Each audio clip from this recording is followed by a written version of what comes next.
Hello दोस्तों, स्वागत है आप सभी का आज़ाद ग्रुप ऑफ एजुकेशन में। आप सभी जानते हैं इस वीडियो सीरीज के अंतर्गत हम यूपीएससी प्रीलिम्स के पिछले वर्षों के प्रश्न पत्र का एनालिसिस डिस्कशन कर रहे हैं। एनवायरनमेंट और ज्योग्राफी के क्वेश्चंस की हम बात कर रहे हैं। पिछली 2 क्लासेज में हमने 2022 और 2021 के क्वेश्चंस डिस्कस कर लिए हैं बहुत ही अच्छे से एक्सप्लेन्ड वे में, और 2020 के क्वेश्चन के बारे में आज हम बात करेंगे। पिछले वीडियोस अगर आपने नहीं देखे हैं तो आप उन्हें ज़रूर देखें, वो आपके एग्ज़ाम पॉइंट ऑफ व्यू से आपकी तैयारी को लेकर बहुत ज़्यादा मददगार साबित होंगे, आपको ऐसा फील भी होगा।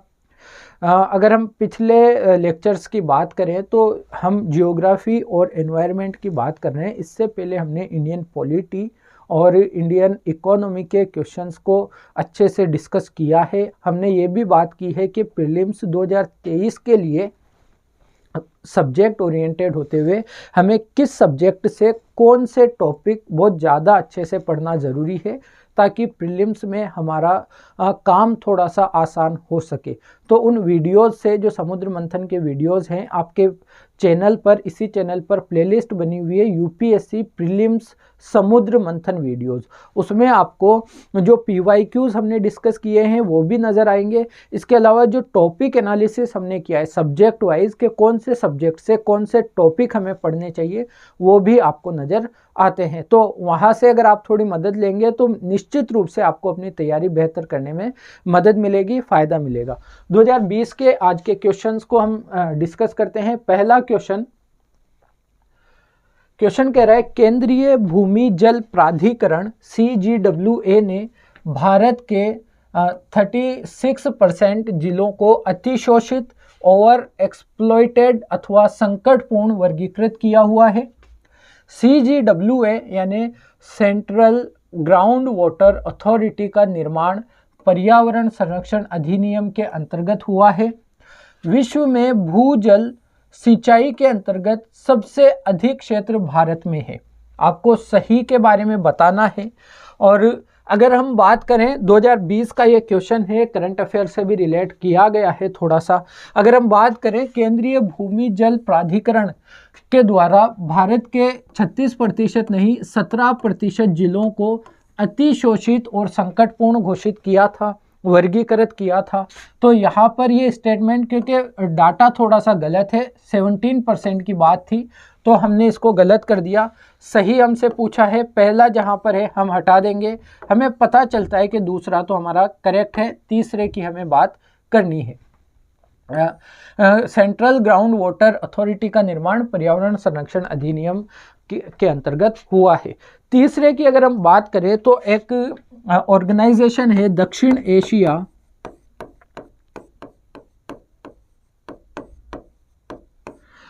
Asia ground water forum.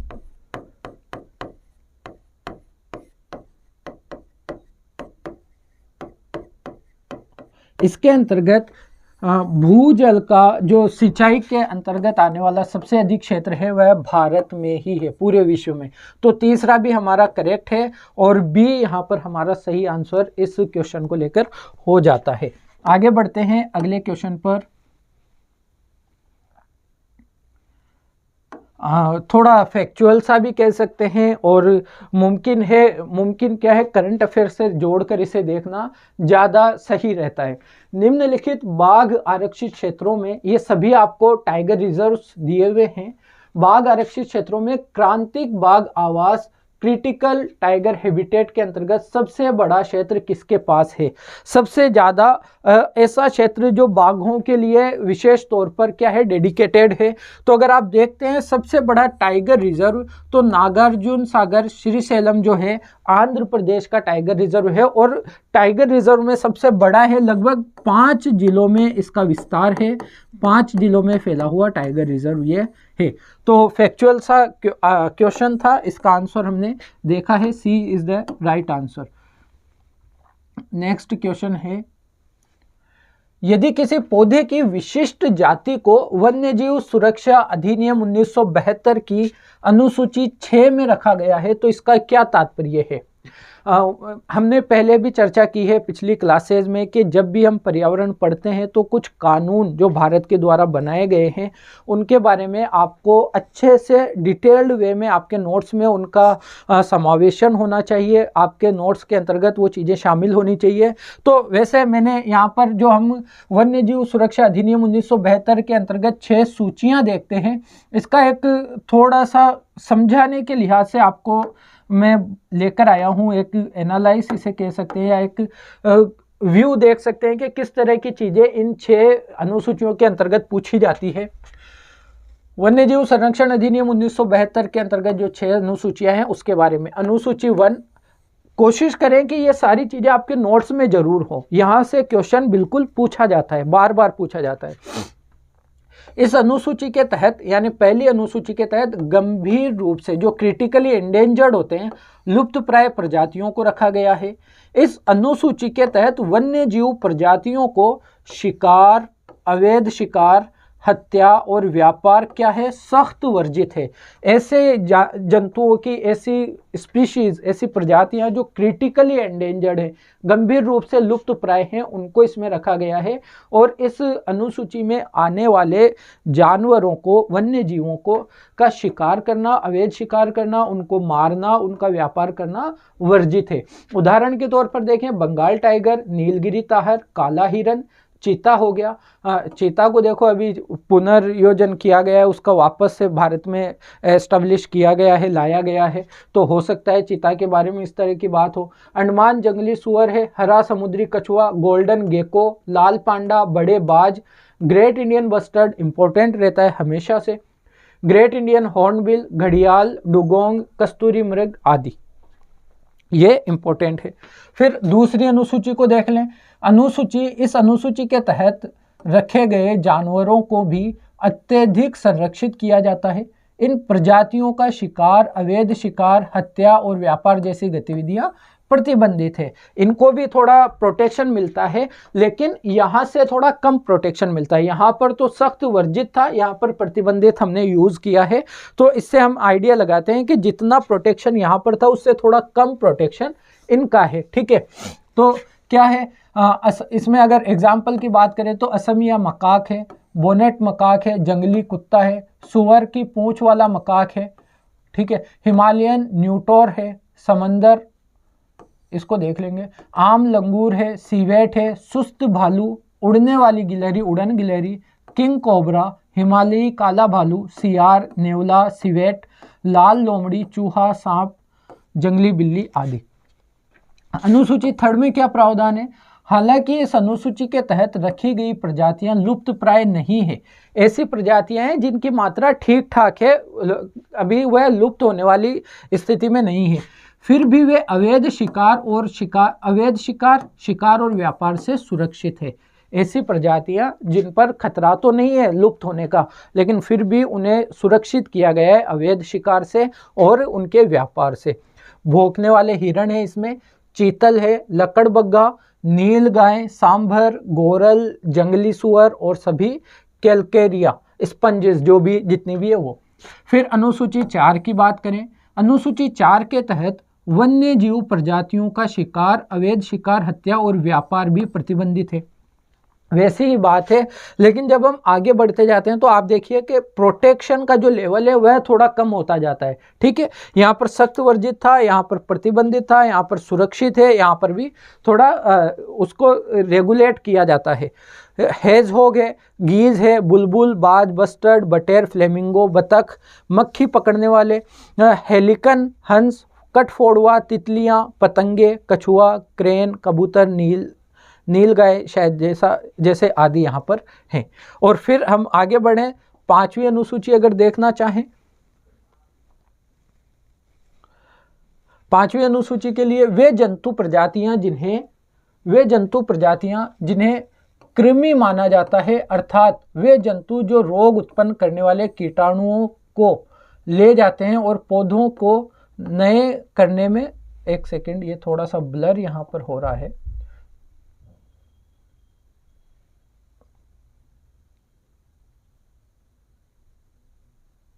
पौधों को नष्ट करने में सक्षम है, कोई इस अनुसूची के अंतर्गत जो वॉर्म्स में आते हैं, कृमि के श्रेणी में जो जंतु आते हैं, जो जीव आते हैं, उनको इस श्रेणी में रखा गया है। जैसे आम, कोआ, फल, चमगादड़, चूहे है ना, जो मतलब में पौधों को नष्ट करते हैं, उनको इसके अंतर्गत रखा गया है। और छठी अनुसूची यह एक महत्वपूर्ण है क्योंकि पौधों को छठी अनुसूची के अंतर्गत ही रखा गया है। कुछ पौधों की प्रजातियों को इस अनुसूची के तहत सूचीबद्ध किया गया है।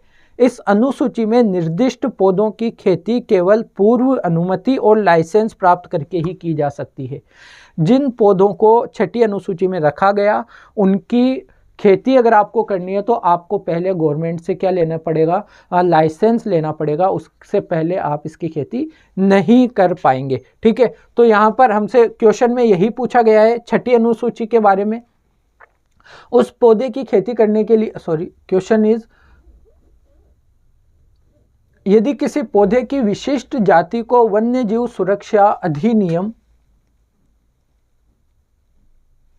1972 की अनुसूची 6 में रखा गया है, तो इसका क्या तात्पर्य है। उस पौधे की खेती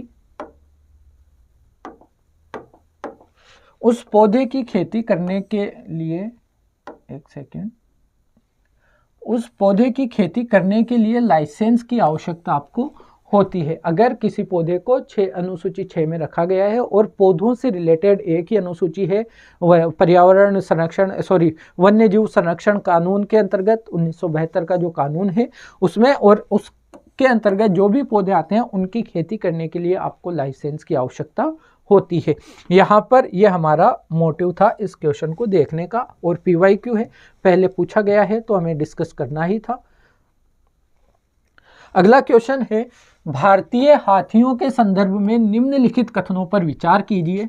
और आपको पता हो, अभी कुछ दिन पहले द हिंदू में भी एक आर्टिकल आया है हाथियों को लेकर, एशियाटिक एलिफेंट्स को लेकर। उनका जो आवास का जो क्षेत्र है वह लगातार कम हो रहा है, उससे रिलेटेड एक चिंता का विषय था। तो आप यहाँ पर क्या करेंगे, हाथियों का जो भी स्टेटस है भारत में, हाथी रिजर्व जो भी है, उनकी जो भी स्थिति है, उनके बारे में आप जरूर नोट्स बना लेंगे, जानकारी रखेंगे। हो सकता है वहाँ से क्वेश्चन फ्रेम हो जाए। हाथियों के समूह का नेतृत्व मादा करती है, यह बात आपने सुनी भी होगी कई बार और अपनी तैयारी के दौरान पढ़ी भी होगी। हाथियों का नेतृत्व मादा करती है, पढ़ने से ज़्यादा शायद हमने कहानियों में इस बात को सुना ही होगा, तो बिल्कुल सही है। एक जहाँ पर है उसको सही कर लेंगे, तो पहला और चौथा हमारा आंसर हो सकता है। हाथी के अधिकतम गर्भावधि 22 माह तक हो सकती है। हाँ, ये बात बिल्कुल ठीक है। जो हाथियों की गर्भावधि की बात जब आती है तो देखिए, हाथी भी हम देखते हैं, एक तो अफ्रीकन हाथी होते हैं और दूसरी तरफ हम एशियाई देखते हैं। अफ्रीकन हाथी की गर्भावधि वाकई में 22 माह तक होती है और एशियन हाथी की आपको 18 से 22 माह देखने को मिलता है। तो ये स्टेटमेंट बिल्कुल करेक्ट है, इसको भी हम सही मानेंगे। और जब 1 और 2 जहाँ पर होगा वो हम लगाएंगे तो बाकी का हमारे ऑप्शंस हट जाते हैं। तीसरा गलत इसलिए है कि 40 वर्ष जैसी कोई बात नहीं है हाथियों के बारे में, हाथियों के संदर्भ में 40 वर्ष की बात नहीं है। फिर भारत के राज्यों में हाथियों की सर्वाधिक जीव संख्या केरल में नहीं है। हाथियों की सर्वाधिक जीव संख्या भारत में अगर आप देखेंगे तो असम में आपको मिलेगी, दूसरा कर्नाटक में आपको देखने को मिलती है। तो केरल में चर्चाएं बहुत होती है, हालांकि हाथी एक ठीक ठाक मात्रा में वहाँ पर भी है, लेकिन आपको जो सबसे ज़्यादा मात्रा देखने को मिलती है भारत में वह केरल में ना होकर कर्नाटक और असम में हाथियों की मात्रा जनसंख्या देखने को मिलती है। आगे बढ़ते हैं, अगला क्वेश्चन।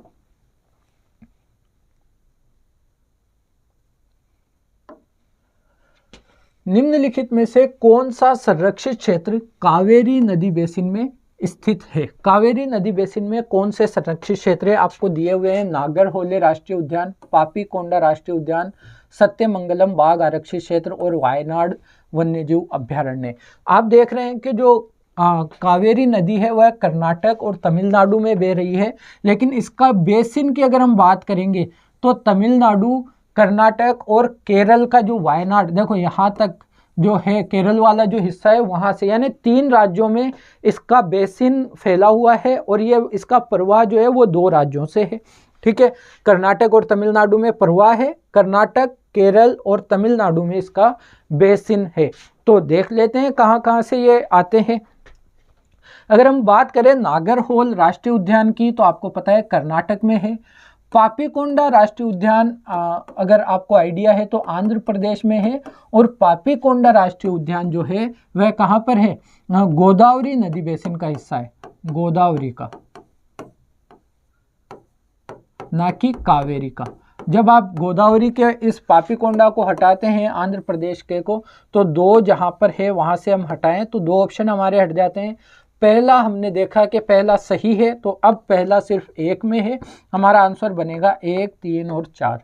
सत्यमंगलम बाघ आरक्षित क्षेत्र कहाँ पर है, तमिलनाडु में आपको देखने को मिलता है। इसके अलावा वायनाड वन्यजीव अभ्यारण्य जो वायनाड जिला है केरल का, यहाँ पर करीब आपको देखने को मिलता है। तो यह भी कावेरी बेसिन के अंतर्गत ही शामिल क्षेत्र में आता है। तो 1, 3 और 4 हमारा सही आंसर यहाँ पर होगा। आगे बढ़ जाते हैं, अगला क्वेश्चन।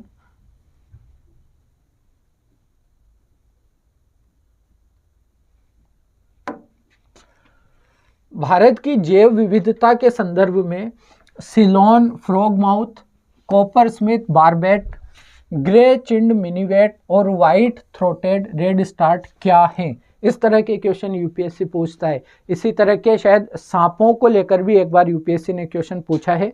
4 नाम देते हैं और पूछा जाता है कि यह कौन सी पशु हैं, पक्षी हैं, कौन से जानवर है, मतलब में ये क्या है, क्या ये पक्षी हैं, क्या ये प्राइमेट हैं, क्या ये सरीसृप हैं, क्या ये उभयचर है। तो मैंने 2 फोटो लिए हैं आपके लिए सिलोन फ्रॉगमाउथ की। सिलोन का मतलब यहाँ से श्रीलंका से है, तो इसको श्रीलंकन फ्रॉगमाउथ भी कहते हैं। ये सिलोन फ्रॉगमाउथ है। और कॉपर स्मिथ बारबेट की फोटो भी आप यहाँ पर देख सकते हैं। तो ये क्या है, ये चारों पक्षी हैं। ठीक है, आसान सा था अगर पता होता है तो, वरना बहुत ज़्यादा टफ था अगर हमने इनके बारे में नहीं पढ़ा होता है। आगे बढ़ते हैं, अगला क्वेश्चन। भारतीय अनूप मृग यानी 12 सिंगा की उस उपजाति जो पक्की भूमि पर फलती फूलती है और केवल घास पक्षी है के संरक्षण के लिए निम्नलिखित में से कौन सा संरक्षित क्षेत्र प्रसिद्ध है? यानी 12 सिंगा के लिए कौन सा संरक्षित क्षेत्र प्रसिद्ध है? तो अगर आपको पता हो तो 12 सिंगा जो है वह मध्य प्रदेश का राजकीय पशु भी है और कान्हा राष्ट्रीय उद्यान स्पेशली उसके लिए भी संरक्षित क्षेत्र के अंतर्गत माना जाता है, उसके अंतर्गत यह काम करता है। तो ये ठीक है। कान्हा राष्ट्रीय उद्यान के बारे में एक वक्त था जब 12 सिंगा विलुप्ति के कगार पर थे, लेकिन कान्हा राष्ट्रीय उद्यान के अंतर्गत उनके संरक्षण को लेकर और उनके प्रजनन को लेकर जो कार्यक्रम चलाए गए, उनके संरक्षण को लेकर, वह बहुत ही कामयाब रहे, सफल रहे और उसके अंतर्गत अभी वर्तमान में 12 सिंगा की ठीक ठाक आबादी वहाँ पर मौजूद है। तो कान्हा राष्ट्रीय उद्यान हमारा आंसर था। आगे बढ़ते हैं।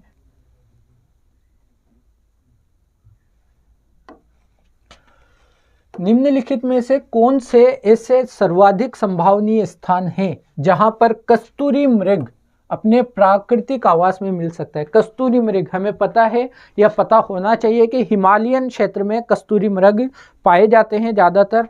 तो पूछ रहा है कि इन चारों में से कौन से ऐसे संरक्षित क्षेत्र हैं जहां पर संभावना है कि कस्तूरी मृग प्राकृतिक अवस्था में यानी प्राकृतिक स्थान पे मिल सकते हैं। ऐसे तो हम एक जगह से दूसरी जगह स्थानांतरण कर ही सकते हैं कृत्रिम रूप से, लेकिन प्राकृतिक रूप से कहाँ पाए जाते हैं? तो हिमालयी एरियाज को देखते हैं। अस्कोट वन्यजीव अभ्यारण्य जो था वो स्पेशली कस्तूरी मृग को लेकर स्थापित किया गया था, उनके संरक्षण को लेकर। उत्तराखंड में यह अवस्थित है और बिल्कुल अस्कोट वन्यजीव अभ्यारण्य में कस्तूरी मृग प्राकृतिक रूप से पाए भी जाते हैं।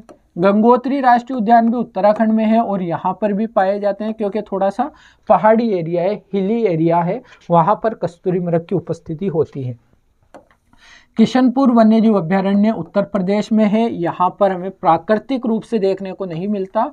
मानस राष्ट्रीय उद्यान असम में है, और क्योंकि पूर्वोत्तर में होते हुए पहाड़ी एरियो से घिरे हुए होते हुए भी असम क्या एक मैदानी क्षेत्र है, तो वहाँ पर भी इस कस्तूरी मृग जैसी चीज़ें हमें देखने को नहीं मिलती, इसलिए हम यहाँ पर इसे भी एलिमिनेट कर देते हैं। तो हमारा जो आंसर है पहला और दूसरा सही आंसर हमारा यहाँ पर बनेगा, ऑप्शन ए। नेक्स्ट क्वेश्चन,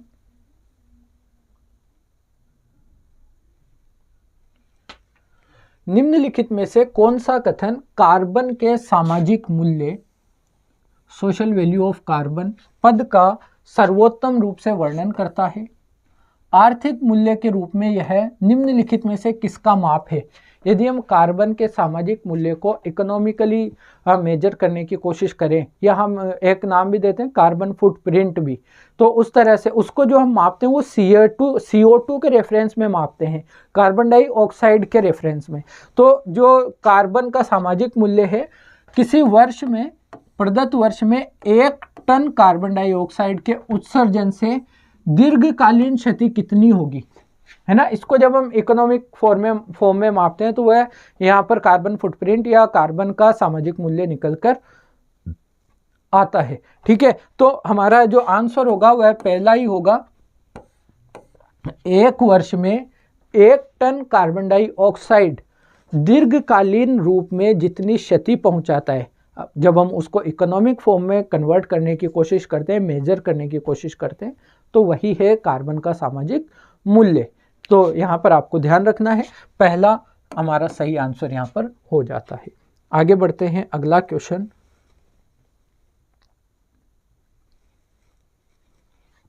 निम्नलिखित युग्मों पर विचार कीजिए। नदी दी हुई है और वह नदी कौन से सागर में जाकर मिलती है उसके बारे में। तो मेकॉन्ग दिया हुआ है, थेम्स नदी जो लंदन से होकर बहती है, वोल्गा जो रूस से होकर बहती है, जाम्बेजी के बारे में आपको दिया हुआ है। क्या मेकॉन्ग चीन की नदी है, अंडमान सागर में गिरती है? क्या थेम्स आयरिश सागर में गिरती है? क्या वोल्गा कैस्पियन सागर में गिरती है? क्या जाम्बेजी हिंद महासागर में, अफ्रीकन नदी है जाम्बेजी, हिंद महासागर में गिरती है क्या? तो आप देखेंगे मेकॉन्ग जो है वह दक्षिणी चीन सागर में गिरती है, आयरिश सागर में नहीं गिरती। थेम्स नदी तो बहुत फेमस है, इंग्लिश चैनल में जाकर गिरती है।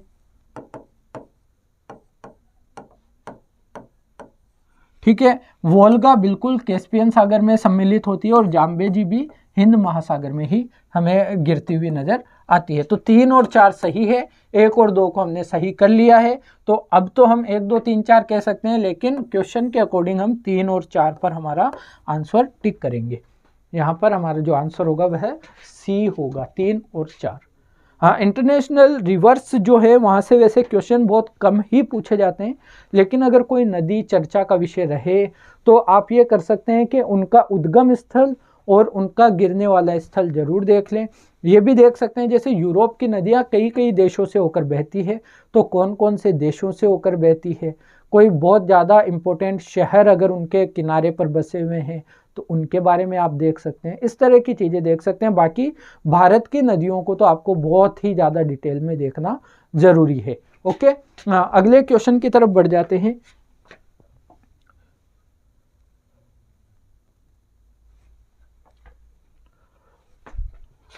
निम्नलिखित खनिजों पर विचार कीजिए। मुझे लगता है यह क्वेश्चन टफ की कैटेगरी में रखा जा सकता है, क्योंकि शायद हम इतना डीप में नहीं पढ़ते हैं और इनके नाम इतने साइंटिफिक वे में हैं, तो वो भी याद रखना थोड़ा सा ह्यूमैनिटीज़ वाले बैकग्राउंड वाले स्टूडेंट के लिए मुश्किल हो सकता है।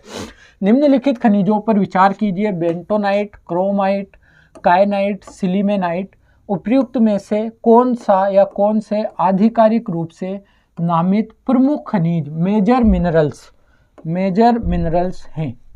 तो थोड़ा सा टफ क्वेश्चन है। अगर आप देखेंगे प्रमुख खनिजों के रूप में जो वर्गीकृत किए गए हैं, आधुनिक प्रमुख खनिज यानी मेजर मिनरल्स के रूप में जो वर्गीकृत किए गए हैं 1 और 3, बेंटोनाइट और कायनाइट को मेजर खनिज के रूप में वर्गीकृत किया गया है। टफ क्वेश्चन था, बिल्कुल मानना भी चाहिए। पहला और तीसरा हमारा सही आंसर होगा।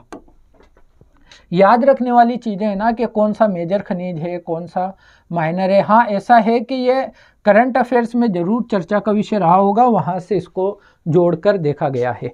फिर आप बात करते हैं महासागर औसत तापमान OMT, ओशन मीन टेम्परेचर के संदर्भ में निम्नलिखित में से कौन सा या कौन से कथन सही है या है। तो देखो OMT की जब हम बात करते हैं ना, भारत के संदर्भ में समझने की कोशिश करना, जो हम मानसून में हमारे भारत में कितनी वर्षा होगी, मानसून में वर्षा की मात्रा का अनुमान करने के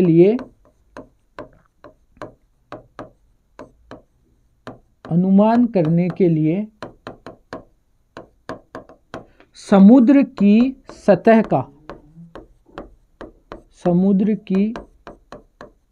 सतह के तापमान का अनुमान लगाया जाता है।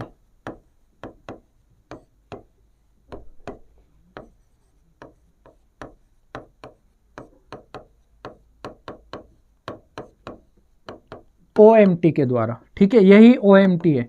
समुद्र की सतह के तापमान के बारे में अनुमान लगाया जाता है। अगर अवधि की बात करें हम, तो जनवरी से मार्च तक समुद्र की सतह कितनी गर्म रही, कितनी ठंडी रही, और उसके साथ अनुमान लगाया जाता है कि जो आने वाला मानसून होगा उसमें भारत में कितनी मात्रा में वर्षा हो सकती है। ठीक है, जो हमारा मेट्रोलॉजिकल डिपार्टमेंट है उसके द्वारा यह अनुमान लगाया जाता है। OMT, ओशन मीन टेम्परेचर, इसी को हम कह सकते हैं। तो वर्षा की मात्रा का अनुमान करने के लिए जो हम समुद्र की सतह के तापमान का अनुमान लगाते हैं वह है। और कौन सी अवधि को इसमें लिया जाता है, जनवरी से मार्च तक की अवधि में यह देखा जाता है कि समुद्र की सतह कितनी गर्म रही है ना, इस बारे में हमें जानकारी प्राप्त करनी होती है। समुद्र की ऊष्मीय ऊर्जा को मापता है OMT, OMT का विश्लेषण किया जाता है। समुद्र की सतह के ऊष्मीय तापमान को देखने की कोशिश इसके अंतर्गत की जाती है। OMT को 26 डिग्री समताप रेखा की गहराई तक मापा जाता है। जनवरी से मार्च में हिंद महासागर के दक्षिण पश्चिम में 129 मीटर गहराई होती है। ये कह रहे हैं कि 129 मीटर की गहराई तक मापा जाता है। तो हमने बात की सतह के तापमान का अनुमान हम लगाते हैं, इतना नीचे तक हम नहीं जाते हैं। ठीक है, तो इसको हम गलत कर देंगे। OMT जो जनवरी से मार्च में एकत्रित किया जाता है, उसे यह निर्धारित करने के लिए प्रयोग किया जा सकता है कि मानसून में वर्षा की मात्रा एक निश्चित दीर्घकालीन औसत वर्षा से कम होगी या अधिक। बिल्कुल, इसीलिए हम लगाते हैं। और OMT का अंदाज़ा जो होता है, जो आकलन हम करते हैं, 80% तक इसकी सफल यानी इसके सही आकलन की उम्मीद होती है। 80% इसके आंकड़े बिल्कुल सही निकलते हैं। हम यह देखते हैं कि जो वर्षा होगी, जो भारत का एक औसत मान है कि भारत में इतनी वर्षा होती है, उससे ज़्यादा होगी या उससे कम होगी। तो यहाँ पर OMT का काम यही है। दूसरा हमारा बिल्कुल सही है, तो केवल 2 यहाँ पर हमारा आंसर होगा। आगे बढ़ जाते हैं।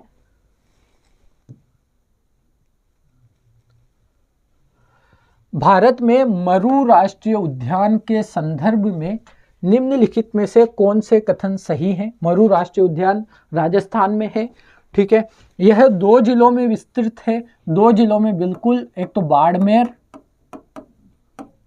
और जैसलमेर। मरु राष्ट्रीय उद्यान 2 जिलों में विस्तृत है, बाड़मेर और जैसलमेर में। तो पहला स्टेटमेंट हमारा करेक्ट है। तो पहला जब हमने देखा तो एक को हम एलिमिनेट भी कर सकते हैं। उद्यान के अंदर कोई मानववास स्थल नहीं है। जब इस तरह की बात कर रहा है तो हमें सोचना है कि ये शायद हमें कहीं और ले जाने की कोशिश कर रहा है, उल्टा ले जाने की कोशिश कर रहा है। मानववास स्थल हो सकता है वहाँ पर होगा, तो शायद ये उल्टा बोल रहा है ना। इजी भी बना सकते हैं ऐसे क्वेश्चन को, और ट्रिकी तो है ही। तो अगर हम मरु राष्ट्रीय उद्यान की बात करें तो वहाँ पर हमें देखने को मिलता है कि मानववास लगभग 4 से 5 लोगों का घनत्व, जो हम घनत्व मापते हैं, वहाँ पर हमें देखने को मिलता है पर किलोमीटर वाले क्षेत्रफल में। तो मानववास है तो दूसरा हम गलत कर देंगे, यहाँ पर दूसरा गलत है। तो दूसरा जब गलत होता है तो फिर से हमारे 2 ऑप्शन हट जाते हैं, 1 और 3 हमारा सही आंसर है। यह तो आसान भी था। ग्रेट इंडियन बस्टर्ड के प्राकृतिक आवासों में से एक है, बिल्कुल सही है। राजस्थान में ग्रेट इंडियन बस्टर्ड, और ग्रेट इंडियन बस्टर्ड राजस्थान का राजकीय पक्षी भी है। ठीक है, तो पहला और तीसरा हमारा सही ऑप्शन है। एक बहुत ही ट्रिकी सा क्वेश्चन था, बहुत ज़्यादा चर्चाएं भी इसमें हुई। पहली बात तो ये पार्टी नहीं है, नुब्रा घाटी है। आपको पता है सियाचिन ग्लेशियर नुब्रा घाटी, नुब्रा नदी वहीं से पास से निकलती है, उस घाटी में अवस्थित है। बाकी बात करते हैं सियाचिन हिमनद या सियाचिन ग्लेशियर कहाँ स्थित है। तो हमने मैप ही ले लिया है, मैप पे देखेंगे ये सियाचिन ग्लेशियर है। अब ऑप्शन पे आते हैं, अक्साई चीन के पूर्व में, तो देखिए ये है सियाचिन ग्लेशियर, ये है अक्साई चीन। तो अक्साई चीन इसके पूर्व में है और सियाचिन ग्लेशियर अक्साई चीन के पश्चिम में है। तो यहाँ पर हमने गलत कर दिया। लेह के पूर्व में, लेह कहाँ है, लेह यहाँ पर है।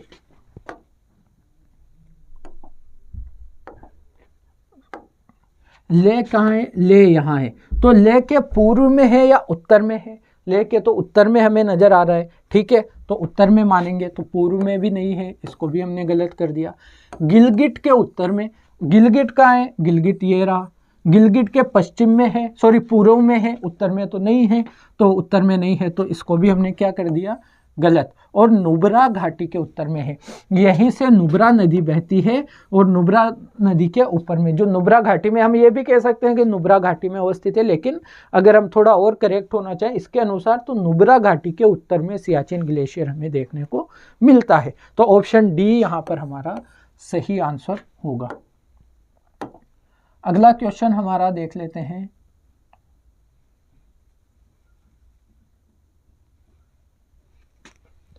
निम्नलिखित कथनों पर विचार कीजिए। जेट प्रवाह, जो जेट धारा होती है, केवल उत्तरी गोलार्ध में होते हैं। बताइए, आपने जियोग्राफी पढ़ा ही होगा। क्या इस क्वेश्चन को मैं आपके लिए छोड़ दूं?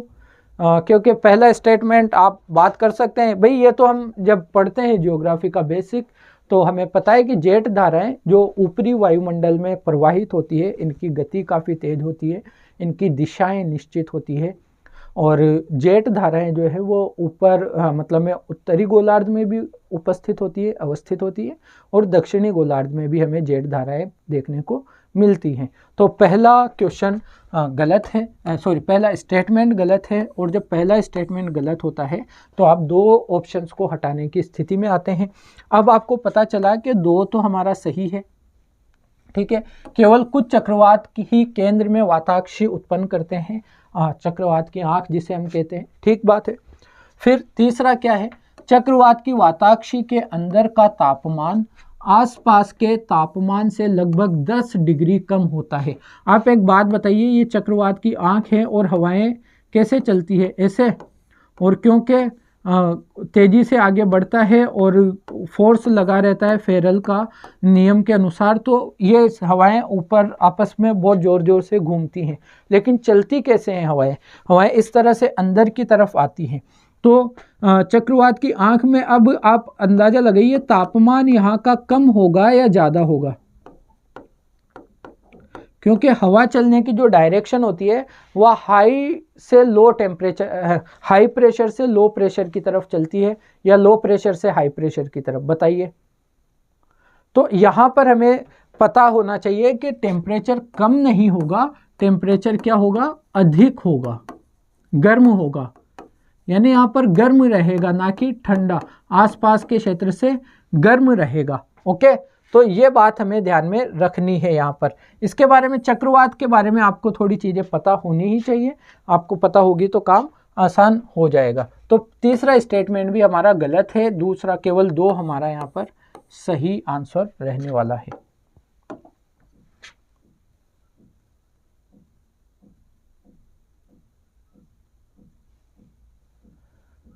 क्वेश्चन 16 है, कृषि में शून्य जुताई का या जीरो टिलेज का क्या लाभ है? लाभ पूछ रहा है। पिछली फसलों के अवशेषों को जलाए बिना गेहूं की बुआई संभव है, जीरो टिलेज की बात करें, शून्य जुताई की, तो पिछली फसलों के अवशेषों को जलाए बिना गेहूं की बुआई संभव है, सही बात है। चावल की नई पौध की नर्सरी बनाए बिना धान के बीजों का नम मृदा में सीधे रोपण संभव है, बिल्कुल सही बात है, सही है। मृदा में कार्बन पृथक्करण संभव है, यह स्टेटमेंट भी हमें यहाँ पर बिल्कुल सही नजर आता है शून्य जुताई को लेकर। तो सही का चयन करना है और हम देख रहे हैं कि तीनों ही स्टेटमेंट हमारे यहाँ पर करेक्ट हैं। जो जीरो टिलेज की हम बात करते हैं तो ये तीनों स्थितियां यहाँ पर बिल्कुल सही हैं। आगे बढ़ जाते हैं।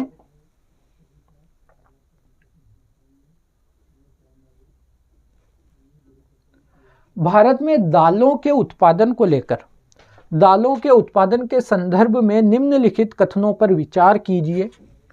उड़द की खेती खरीफ और रबी दोनों फसलों में की जा सकती है। ये चीज़ें आपको पता होना चाहिए कि रबी की फसल में क्या आता है, कौन सी चीज़ें आती है, और ख़रीफ की फसल में कौन सी चीज़ें आती हैं। क्रॉप पैटर्न जो है वो आपको पता होना चाहिए।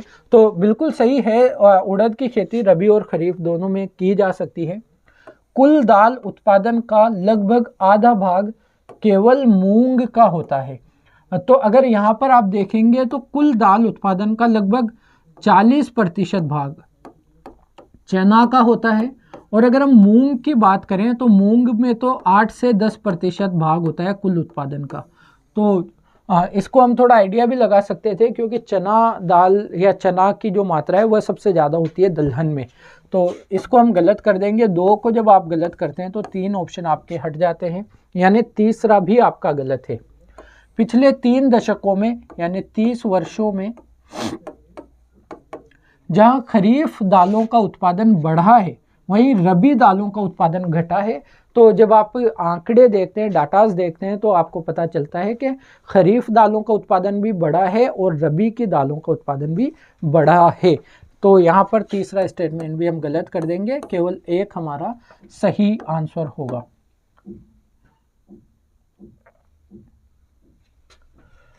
यह फसल उपोष्ण प्रकृति की है। 4 फसलें दी हुई है, आपको बताना है कौन सी फसलों की विशेषता, कौन सी फसल की विशेषता है आपको दी हुई है, और आपको फसल पहचानना है। ठीक है, यह फसल उपोष्ण प्रकृति की है, पहला की पॉइंट। उसके लिए कठोर पाला हानिकारक है, पाला हानिकारक है, पाला नहीं सह सकती। उसके विकास के लिए उसे कम से कम 210 दिन पाला रहित दिवसों और 100 से 50 सेंटीमीटर वर्षा की आवश्यकता होती है। हल्की सुअपवाहित मृदा जिसमें नमी धारण करने की क्षमता हो। कौन सी मृदा है नमी धारण करने की क्षमता? उसकी खेती के लिए आदर्श रूप में अनुकूल है। यह फसल निम्नलिखित में से कौन सी फसल है? तो अगर आपने जियोग्राफी में क्रॉपिंग पैटर्न और फसलों के बारे में पढ़ा होगा तो आप पाते हैं कि कपास के बारे में यहाँ पर चर्चा की हुई है। ठीक है, पाला बहुत ज़्यादा नुकसान पहुंचाता है कपास को, तो हमें पता है, आंसर हमारा हो जाएगा ए। अगला क्वेश्चन हमारा, भारत में गन्ने की खेती में वर्तमान में प्रवृत्तियों के संदर्भ में निम्नलिखित कथनों पर विचार कीजिए। गन्ने की खेती 2020 में उसके बारे में क्वेश्चन है, गन्ने की खेती से लेकर। हाँ, बर्ड चिप सेटलिंग, जो आप बर्ड को आंख भी कहते हो गन्ने की, उसके अकॉर्डिंग जो आप खेती करते हैं उसके बारे में बात है। बर्ड चिप सेटलिंग को नर्सरी में उगाकर मुख्य कृषि भूमि में प्रतिरोपित किया जाता है, तब बीज सामग्री में बड़ी बचत होती है। मैं एक फ़ोटो दिखाने वाला भी था, लेकिन मैंने इसमें ऐड करना भूल गया कि किस तरह से बर्ड को एक नर्सरी में किस तरह से तैयार किया जाता है ना, नर्सरी में तैयार किया जाता है और फिर उसको बाद में मुख्य भूमि में उगाया जाता है। तो इससे बीज सामग्री में बड़ी बचत होती है, सही बात है। जब सेट, किसका सेट? बर्ड्स का सेट का सीधे रोपण किया जाता है, तब यानी डायरेक्ट, जब आपको, एक तो आप नर्सरी में उगा रहे हैं तो उसके बारे में बात कर रहे हैं, लेकिन जब आप उनको बर्ड्स को डायरेक्ट उगाते हैं तो तब एक कलिका सेट का अंकुरण प्रतिशत कई कलिका यानी बहुत सारी कलिका सेट की तुलना में बेहतर होता है। नहीं, जो मैनी बर्ड्स होते हैं, बहुत ज़्यादा मैनी बर्डेड सेट होते हैं, उनका प्रतिशत या उनका परफॉर्मेंस थोड़ा ज़्यादा बेहतर होता है एक सेट की तुलना में। जो अंकुरण की बात हम कर रहे हैं, कई कलिका सेट की तुलना में बेहतर होता है, यह उल्टी बात कही हुई है, यानी मैनी कई कलिका सेट का परफॉर्मेंस बेहतर होता है अंकुरण के मामले में, तो इसको हम गलत कर देंगे। खराब मौसम की दशा में यदि सेट्स का सीधे रोपण होता है, वापस सीधे रोपण की बात कर रहे हैं, तब एक कलिका सेट्स का जीवित बचना बड़े सेट्स की तुलना में बेहतर होता है या ज़्यादा होता है। अगर आप देखते हैं कि आप डायरेक्ट बर्ड्स को ज़मीन में बो रहे हैं, नर्सरी में तैयार नहीं कर रहे, वहाँ पर जो कई बर्ड्स वाली जो सेटलिंग होती है वह ज़्यादा बेहतर होती है। ख़राब मौसम में भी जब आप एक बर्ड वाली की तुलना में बड़े सेट्स बनाते हैं, कई कहाँ गया, बड़े सेट्स जो बनाते हैं वह ज़्यादा अच्छे से सर्वाइव कर पाते हैं ख़राब मौसम की तुलना में भी। थोड़ा सा टेक्निकल ज़्यादा चला गया है कृषि के अंतर्गत, किसान भाई इसको ज़्यादा अच्छे से समझ पाएंगे जिनको थोड़ा प्रैक्टिकल नॉलेज है, लेकिन यहाँ पर यह भी स्टेटमेंट उल्टा बता रहा है, गलत बता रहा है, यानी उल्टी बात कर रहा है। तो दूसरा और तीसरा हम अगर हटाना चाहें तो हमारा 1 और 4 निकल के आता है। गन्ने की खेती उत्तक संवर्धन से तैयार की गई सेटलिंग से की जा सकती है, बिल्कुल करेक्ट है। पहला और चौथा हमारा यहाँ पर 19वें क्वेश्चन में हमारा आंसर होगा। लास्ट क्वेश्चन आज के सेशन का, आज 20 क्वेश्चन ही हमें देखने को मिलते हैं एनवायरनमेंट और जियोग्राफी से यहाँ पर, और 2020 में थोड़ा सा हमें कम वेटेज प्राप्त होता है इसका, लेकिन जो हमने पिछले क्वेश्चंस को देखा है करंट अफेयर्स वगैरह को इंक्लूड करके, हमने 28-30 तक क्वेश्चन भी पाए हैं यदि हम जियोग्राफी को उसमें ऐड कर दें तो भारत के संदर्भ में निम्नलिखित में से किस या किन पद्धतियों का पारितंत्र अनुकूली कृषि माना जाता है? पारितंत्र ऐसी कृषि जो हमारे इकोसिस्टम को नुकसान ना पहुंचाती हो, ऐसी कृषि जो हमारे इकोसिस्टम के अनुकूल कृषि हो, ठीक है, उसके बारे में बात कर रहा है। फसल विविधीकरण, जब आप फसल को विविधीकरण करते हैं, विविध रूपण करते हैं, तो उससे मृदा की जो उत्पादकता है वह बनी रहती है और हमारा इकोसिस्टम बना रहता है। लेग्यूम इंटेंसिफिकेशन, जो फलीदार जो पौधे होते हैं अगर उनको इंटेंसिफाई कर दिया जाए तो उससे भी क्या होता है, मृदा में जो नाइट्रोजन फिक्सेशन वगैरह का काम है, मृदा की जो उत्पादकता है वह बनी रहती है। टेंसियोमीटर एक तरह का उपकरण है जो मृदा के विज्ञान के अंतर्गत यूज़ किया जाता है मृदा की स्थिति को समझने को लेकर, तो अगर उसके उपयोग से हम चीज़ें बेहतर करते हैं तो यह भी अच्छा रहेगा। और वर्टिकल कृषि भी हम देखते हैं, वर्टिकल लेयर्स में जो कृषि की जाती है वह भी हमारे इकोसिस्टम के अनुकूल ही कृषि मानी जाती है। तो 1, 2, 3, 4 बिल्कुल सही है। तो ये हमारा आज का डिस्कशन था।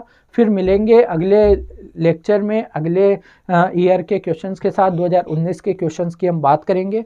आज का लेक्चर क्वेश्चन कम है लेकिन हमने देखने की कोशिश की है अच्छे से। कुछ क्वेश्चन बिल्कुल फैक्चुअल थे जहाँ पर हमें समझने की ज़रूरत नहीं थी, हमें करंट अफेयर्स से या तो वो क्वेश्चन सोल्व होने वाले थे या फिर हमें थोड़ी सी चीज़ें अगर याद रहती है तो सोल्व होते हैं। और कुछ क्वेश्चंस को कॉन्सेप्चुअल थे जो हमने देखे भी हैं, देखने की कोशिश भी की है। उम्मीद कर रहा हूँ आपको ये सेशन हमारे द्वारा ये जो काम किया जा रहा है वह पसंद आ रहा है। आपके सजेशंस हमें ज़रूर कमेंट कर दिया करें ताकि हम इम्प्रूव कर सकें अपने सेशंस को और आपके अकॉर्डिंग ज़्यादा बेहतर हम चीज़ों को प्रोवाइड करवा सकें। तो आज का यह सेशन यहीं रखेंगे। अपना ख्याल रखिएगा, अपनों का ख्याल रखिएगा। धन्यवाद।